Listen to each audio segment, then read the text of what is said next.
This hard drive made me cry.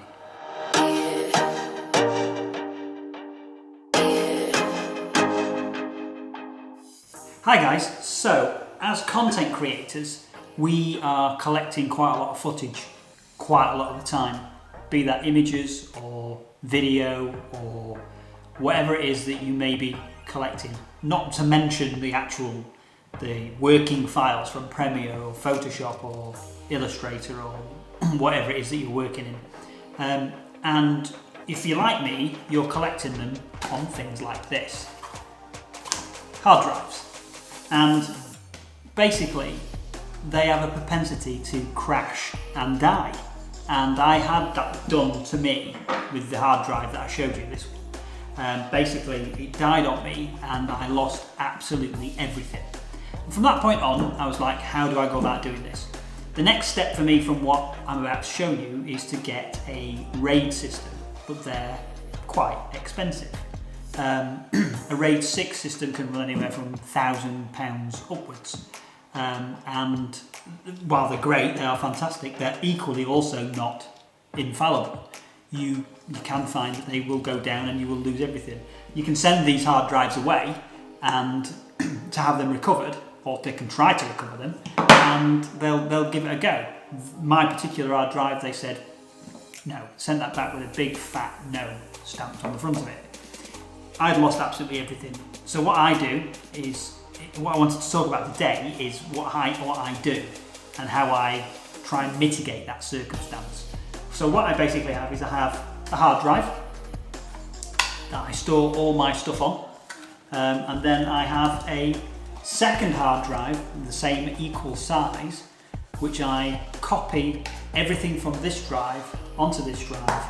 This drive goes in a drawer, and once every 3 days I make another copy of this, or update the files off this onto this sequentially. So I overwrite the data and just basically update the new files, so I don't overwrite the old ones. And that's then switched off, left in a drawer, and if I happen to lose all the artwork off one of my drives, I've got a backup. You can do backups online, although they take an age to upload the data, unless you've got an amazingly fast internet connection. Uploading is always going to be slower than downloading. And almost all of the time, you come to the point where you want to back up your data and you think, I need to back this stuff up. But you come to that point when you've got a ton of data already. You don't do it at the beginning. I don't know anybody who's done it at the beginning of that and have thought, right, okay, here we are, I'm going to spend an inordinate amount of money on storage space before I've even created anything, before I've even filmed anything or done anything or photographed anything or designed anything or whatever it is that you do. And it just doesn't happen. People do that when they've got a ton of data and they're like, I need somewhere to put this. I'm definitely going to need to do something with this, and it's just the thing that people do. What I'm going to show you is the way I also use my workflow and how I find things, and how I do what I do to be able to locate the files that I've got, that I've filmed or that I've photographed, etc., and how I get that hierarchy in place. Let's jump on the Mac now and let's have a look at that and see how that works. So let's say that we're starting off a project now and we need to get all the footage and everything into one place. So the way I do it is I start with a new folder and I call that folder whatever the name of my project is. So in this case we'll call it template film.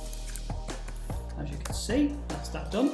Then I'll go into that template folder and I'll create two more folders. First I'm going to call video, and then second I'm going to call images. And then in the images folder, create some more folders. This is one I'm going to call raw, because this is the raw files, these are the raw images that we took. Then I'm going to call one processed, so that would be any JPEGs, etc. of those raw images. And then I'm going to call another one Instagram, because that would be any Instagram images or processes from those images into Instagram format. Inside the video, what we're going to do is, this is the place where I would put my clips. so everything would be in one area. However, what I would do is create another file, and I will call that whatever camera it is that I'm using. So for this instance, let's say we've got 5D K4. So we've got 5D Mark IV, and then I may have had some on the DX, and then we may have had some that I've done on the drone. So say we'll call this Mavic Pro. So I've now got 3 files in there that have all got different folder names. I know each individual camera has had footage from those files. Inside the Mavic Pro one, I may put one that says 120 FPS, and I may say have one that says 60 FPS, just in case I'm shooting things on a different format, basically. Back here in the template file, where the video images here is, video and images files are, this is the area that I would actually save my Premiere Pro working file to. I would also have in this area as well another file called sound, and inside that file I have one called SFX.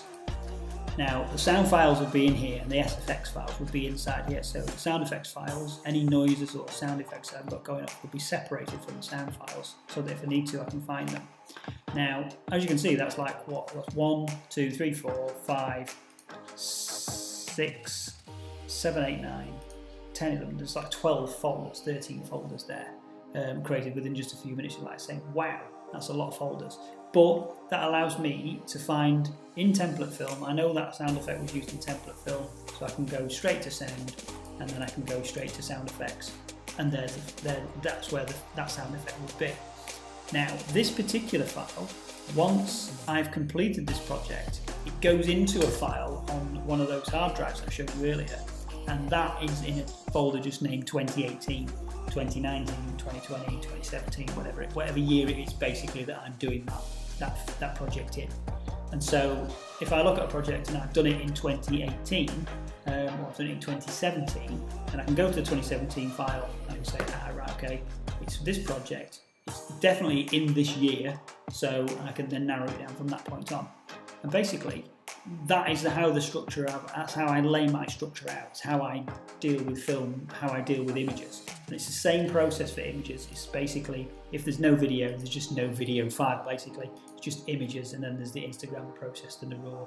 If there's no Instagram images, then obviously it cuts down the files. The amount of things you're doing with your project denotes how many of these files there are in your project. It's almost sort of fluid. But this sort of hierarchy allows me to find things as quickly as I possibly can. And that's basically all there is to it. It's pretty simple, and it's a pretty easy way of doing things, and it's not going to cost you an arm and a leg to do, but it will stop you from having to look for hours and hours and hours and hours and hours for footage or clips or video or music, sound, whatever it is that you've created or produced. It'll stop you looking for that for hours and hours and hours. It's by all means, it's not the most technologically advanced way of doing things, and I'm sure that they'll do another video in the future when this RAID gets put in place and what have you, on how that works. But for now, it works, and it stops you from ending up in a position where you've lost everything that you have, all that hard work, straight down the drain. So if you did like this video and you thought it was useful, please do like and subscribe below, and please leave a comment and smash that like button if you so desire. I will respond to all comments if you do put one on there, and I hope you enjoyed it, and I will see you guys next week.